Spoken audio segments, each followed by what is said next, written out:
नमस्ते प्रणाम। आरएसएस और बहुजन समाज रिश्ता या टकराव, ये एक ऐसा सवाल है जो बहुत लोगों के मन में रहता है, लेकिन कोई साफ साफ जवाब नहीं देता है।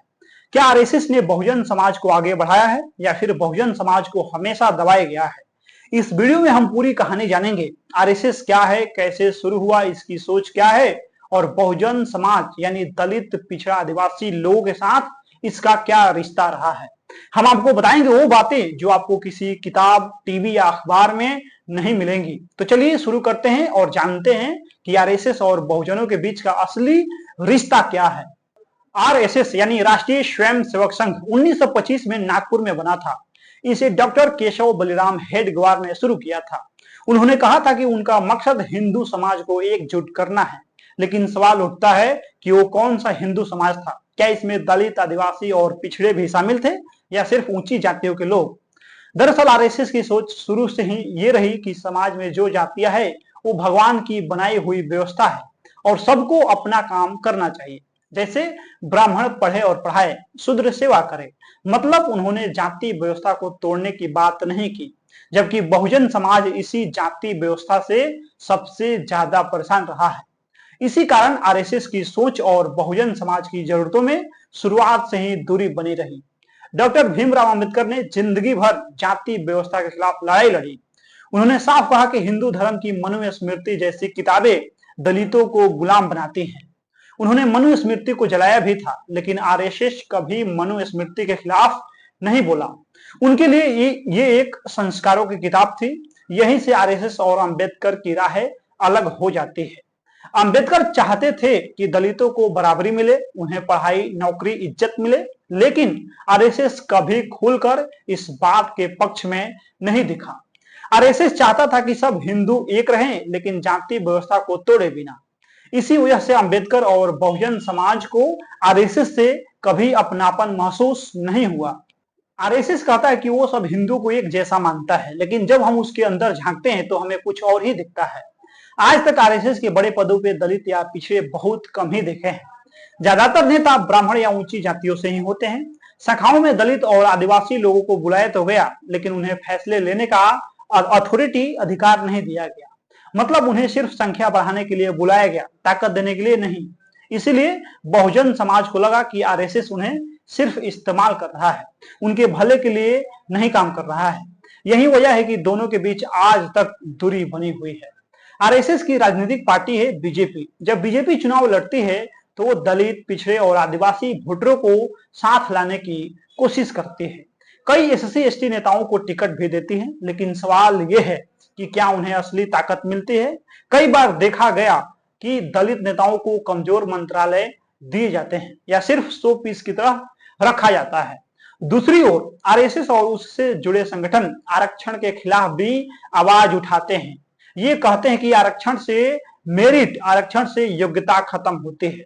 अब सोचिए, जो संगठन बहुजन समाज को बराबरी देने के कानूनों को ही नहीं मानता, क्या वो उनके साथ सच्चा हो सकता है? इसीलिए ये रिश्ता सिर्फ दिखावे का लगता है। हकीकत में बहुजन समाज को ताकत नहीं मिलती है। बहुजन समाज के कई नेता और छात्र जब आवाज उठाते हैं तो संघ के लोग कई बार उनके खिलाफ खड़े हो जाते हैं। जैसे रोहित वेमुला की मौत को ही ले लीजिए। वो एक दलित छात्र था जिसने जातिवाद से परेशान होकर आत्महत्या किया, लेकिन बीजेपी और एबीवीपी के नेताओं ने उसे देशद्रोही तक कह दिया। भीमा कोरेगांव में जब दलितों ने अपने शौर्य या उत्सव मनाया तो उन पे हमला किया गया। संघ के समर्थकों ने उस पर भी सवाल उठाए। सोशल मीडिया पर भी देखा गया है कि जो भी बहुजन नेता अपने हक की बात करता है उसे ट्रोलिंग किया जाता है। ये सब दिखाता है कि संघ परिवार आज भी जातिवादी सोच से बाहर नहीं निकल पाया है। आरक्षण बहुजन समाज के लिए एक जरूरी हक है जिसे बाबा साहेब अम्बेडकर ने संविधान में दिलवाया था, लेकिन आरएसएस और उसके समर्थक संगठनों ने हमेशा आरक्षण को एक समस्या की तरह दिखाया है। वे कहते हैं कि आरक्षण से योग्य लोग पीछे रह जाते हैं, जबकि सच ये है कि आरक्षण बहुजनों को बराबरी का मौका देता है, जो उन्हें सदियों से नहीं मिला। संघ के कई संगठन जैसे एबीवीपी और विद्यार्थी परिषद कई बार आरक्षण विरोधी आंदोलन चलाते हैं। इसके पोस्टर, नारे और कैंपेन से बहुजन समाज को यह महसूस होता है कि आरएसएस उन्हें उनका हक नहीं देना चाहता है। भले ही संघ खुले तौर पे आरक्षण हटाने की बात ना करे, लेकिन अंदर ही अंदर वो इसे खत्म करने की कोशिश करता है। ये बात बहुजनों को बहुत चुभती है। कई बार आरएसएस और बीजेपी कुछ दलित, आदिवासी और पिछड़े नेताओं को सामने लाते हैं, जिससे लगे कि ये संगठन सबको बराबरी दे रहा है, लेकिन असल में ये सिर्फ दिखावे के लिए होता है। जो बहुजन नेता संघ के करीब जाते हैं, उन्हें अपनी आवाज कमजोर करनी पड़ती है। वो खुलकर बहुजन मुद्दों पे नहीं बोल पाते हैं। कुछ को मंत्री बना दिया जाता है, पर उनके पास ताकत नहीं होती है।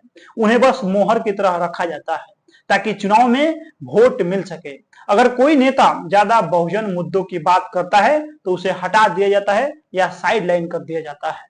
इससे साफ होता है कि संघ बहुजनों को सिर्फ गिनती में रखता है, असली ताकत देने से डरता है। आरएसएस की शाखाएं देश भर में हजारों की संख्या में चलती है। इसमें योग्य परेड, भाषण और अनुशासन की बातें सिखाई जाती है। संघ का कहना है कि वह जाति नहीं देखता है, सबको हिंदू मानता है। लेकिन जब हम शाखाओं में नेतृत्व की बात करते हैं तो वहां भी ऊंची जातीय का वर्चस्व देखता है। बहुजन स्वयं सेवकों को छोटे मोटे काम दिए जाते हैं, पर बड़े स्तर पे नेतृत्व कम ही मिलता है। कई जगह तो शाखाओं में दलितों को आने पर विरोध भी हुआ है। इससे साफ है कि जमीन पे संघ में अभी भी जातिवाद मौजूद है। संघ कहता है कि वह समाज बदल रहा है, लेकिन सच्चाई यह है कि उसकी सोच और प्रणाली में अभी भी बदलाव की बहुत जरूरत है। संघ के इतिहास में कुछ ऐसी घटनाएं भी हैं जो दलित विरोधी मानी जाती है। जैसे जब डॉक्टर अंबेडकर ने कहा कि वह हिंदू धर्म छोड़ेंगे तो संघ ने इसकी आलोचना की थी। संघ ने हमेशा अंबेडकर को हिंदू बताया, लेकिन उनकी असल विचारधारा को कभी नहीं अपनाया। जब दलित समुदाय ने बौद्ध धर्म अपनाया तो संघ ने इसे धर्म परिवर्तन कहा और इसके खिलाफ माहौल बनाया, जबकि ये बहुजनों की अपनी आजादी का फैसला था। संघ ने हमेशा घर वापसी का प्रचार किया, जिससे लगे कि दलितों को फिर से हिंदू बनाना है, लेकिन उन्होंने कभी ये नहीं पूछा कि वो हिंदू धर्म क्यों छोड़ रहे हैं। ऐसे में लगता है कि संघ बहुजनों की पीड़ा नहीं समझता, बस उन्हें अपने ढांचे में फिट करना चाहता है। कुछ लोग कहते हैं कि संघ अब बदल रहा है। आजकल वो दलितों के घर जाकर खाना खाते हैं, उनके मोहल्लों में कार्यक्रम करते हैं, लेकिन ये बदलाव ऊपर से ज्यादा दिखावा लगता है। सिर्फ दलित के घर खाना खाने से बदलाव नहीं आता है, जब तक आप जाति व्यवस्था और मनुवादी सोच को नहीं बदलते हैं। अगर संघ सच में बदलना चाहता है तो उसे अपनी विचारधारा, आइडियोलॉजी में बदलाव करना होगा, मनुस्मृति को त्यागना होगा, जाति व्यवस्था को खत्म करने की ठोस बात करनी होगी और बहुजनों को नेतृत्व में जगह देनी होगी। सिर्फ कार्यक्रम और फोटो खिंचवाने से विश्वास नहीं बनता है। बहुजन समाज अब समझदार है, वो सिर्फ दिखावे से खुश नहीं होता है, उसे बराबरी चाहिए। आज का बहुजन युवा जागरूक हो चुका है, वह पढ़ रहा है, समझ रहा है और सवाल पूछ रहा है। उसे मालूम है कि कौन उसका सच्चा साथी है और कौन सिर्फ इस्तेमाल कर रहा है। सोशल मीडिया, किताबें और बहुजन आंदोलनों की वजह से युवाओं में चेतना बढ़ी है, यानी जागरूकता बढ़ी है। अब वह संघ के कार्यक्रमों में सिर्फ इसीलिए शामिल नहीं होता है कि वहां हिंदू एकता की बात होती है। वह पूछता है कि क्या उसे सम्मान मिलेगा, क्या उसे बराबरी मिलेगी। अगर जवाब नहीं है तो वह वहां नहीं जाएगा। यही नई सोच आरएसएस को चुनौती देती है। बहुजन समाज अब भीड़ नहीं बल्कि आवाज बनना चाहता है। यह बदलाव आरएसएस के लिए भी एक परीक्षा है कि क्या वो इस नई बहुजन पीढ़ी के साथ चल सकता है या नहीं चल सकता है। शिक्षा बहुजन समाज के लिए सबसे जरूरी हथियार है। बाबा साहेब अम्बेडकर ने कहा था कि शिक्षित बनो, संगठित रहो, संघर्ष करो। लेकिन आरएसएस की शिक्षा देने वाली संस्थाएं जैसे विद्या भारती स्कूल, सरस्वती शिशु मंदिर आदि में क्या बहुजन इतिहास पढ़ाया जाता है? क्या वहां अम्बेडकर, फुले परिवार जैसे नेताओं की सोच सिखाई जाती है? जवाब है नहीं।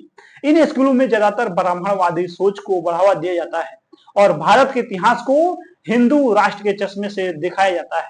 इससे बहुजन बच्चों को अपने असली इतिहास से दूर रखा जाता है। आरएसएस की शिक्षा व्यवस्था में बहुजन विचारकों की जगह बहुत कम है। जब सोच ही एक तरफा होगी तो शिक्षा के जरिए बहुजन समाज का भला कैसे होगा? आरएसएस महिलाओं को लेकर भी परंपरागत सोच रखता है और जब बात बहुजन महिलाओं की आती है तो मामला और भी कमजोर दिखता है। बहुजन महिलाओं को दोहरी लड़ाई लड़नी पड़ती है, एक तो जाति के खिलाफ, दूसरी पितृसत्ता के खिलाफ। पितृसत्ता का अर्थ एक ऐसी सामाजिक व्यवस्था से है जिसमें पुरुषों का महिलाओं पर प्रभुत्व होता है। यह व्यवस्था परिवार, समाज, राजनीति, अर्थव्यवस्था और संस्कृति में पुरुषों की प्रधानता को बनाए रखती है। आरएसएस की महिला शाखा राष्ट्रीय सेविका समिति है, लेकिन उसमें बहुजन महिलाओं की भागीदारी बहुत कम है, और जो है भी उन्हें अपने विचार रखने की पूरी आजादी नहीं मिलती है। वो सिर्फ संस्कार, घर परिवार और समर्पण की बातें सिखाती हैं। बहुजन महिलाओं की असली समस्याएं जैसे रेप, छेड़छाड़, शिक्षा की कमी, नौकरी की दिक्कत, इन पर बात नहीं होती है। इसीलिए बहुजन महिलाएं आरएसएस से जुड़ने में सहज नहीं होती हैं। दक्षिण भारत में बहुजन आंदोलन का बड़ा नाम है पेरियार वी रामास्वामी। उन्होंने ब्राह्मणवाद के खिलाफ खुलकर लड़ाई लड़ी। उन्होंने मूर्ति पूजा, धर्म ग्रंथों और जाति व्यवस्था को पूरी तरह से खारिज किया। पेरियार ने कहा था कि अगर ब्राह्मणवाद को खत्म नहीं किया गया तो बहुजनों को कभी आजादी नहीं मिलेगी, जबकि आरएसएस ब्राह्मणवाद को संस्कृति का हिस्सा मानता है। यही पेरियार और संघ के बीच सबसे बड़ा वैचारिक फर्क है। पेरियार का आंदोलन पूरे बहुजन समाज को सोचने पे मजबूर करता है कि उन्हें किसके साथ खड़ा होना चाहिए, उस विचार के साथ जो उन्हें बराबरी देता है, या उस सोच के साथ जो उन्हें नीचे बनाए रखना चाहता है। आरएसएस बार बार कहता है कि सब शूद्र, अतिशूद्र, आदिवासी और दलित सब हिंदू हैं, लेकिन क्या यह सच है? अंबेडकर परिवार और कई अन्य बहुजन नेताओं ने कहा कि दलित कभी हिंदू थे ही नहीं, बल्कि उन्हें जबरदस्ती हिंदू बनाया गया। उन्होंने यह भी कहा कि अगर कोई धर्म हमें अपमानित करे तो उसे छोड़ देना चाहिए। और आरएसएस कहता है कि सबको हिंदू रहना चाहिए, लेकिन ये नहीं बताता है कि उस हिंदू धर्म में बहुजनों को पूजा करने से रोका गया, मंदिरों में घुसने नहीं दिया गया और गंदा मानकर उन्हें दूर रखा गया।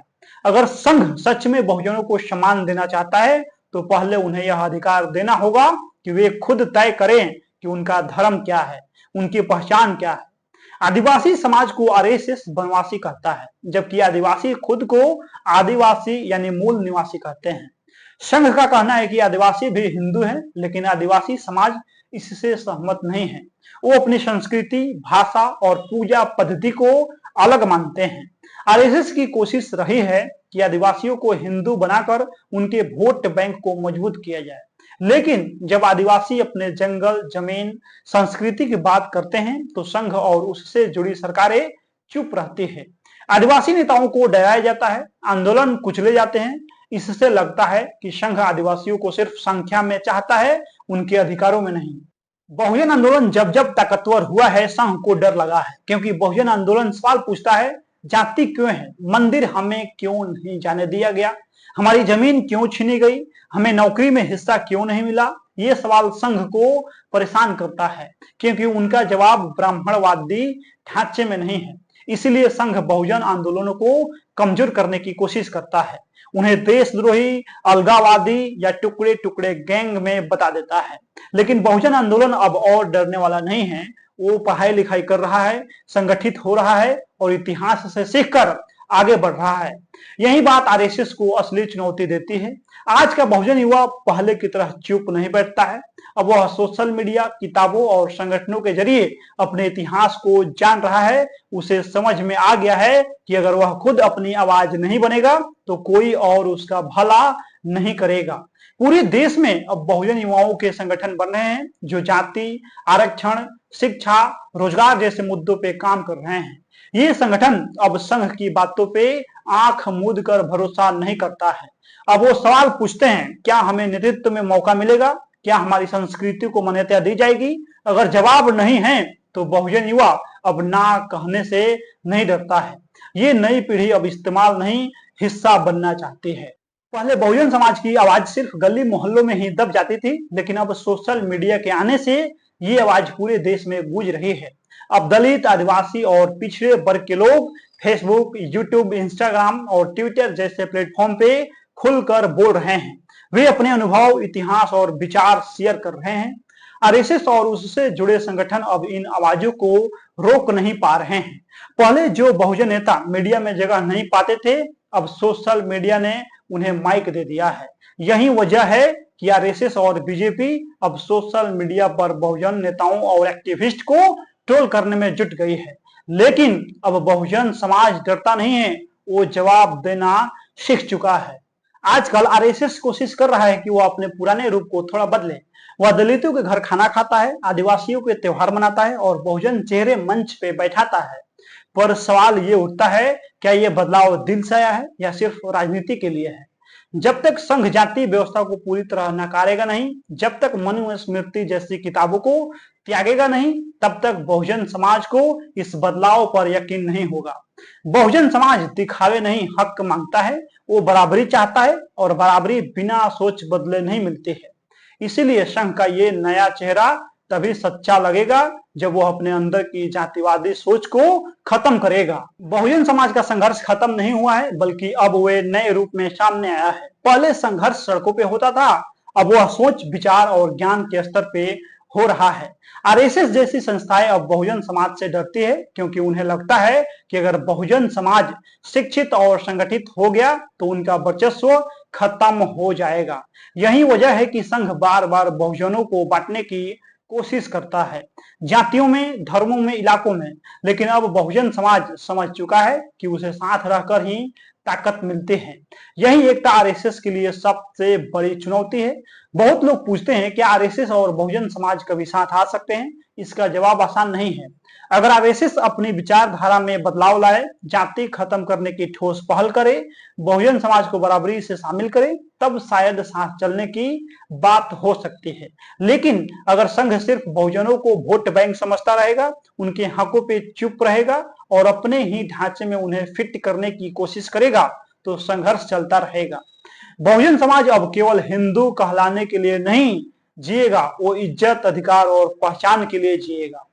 इस वीडियो का मकसद किसी को नीचा दिखाना नहीं है, बल्कि ये बताना है कि लोकतंत्र में सभी की बराबरी जरूरी है। अगर आप भी बहुजन समाज से हैं तो सवाल पूछना मत छोड़िए, और अगर आप किसी अन्य समाज से हैं तो इस संघर्ष को समझिए, क्योंकि जब सबको बराबरी मिलेगी तभी भारत सच्चा लोकतंत्र बन पाएगा। बाकी इस वीडियो में आप लोग क्या समझते हैं, इसमें अपना प्रतिक्रिया दे दीजिए। मिलते हैं अगला वीडियो में। बहुत बहुत धन्यवाद।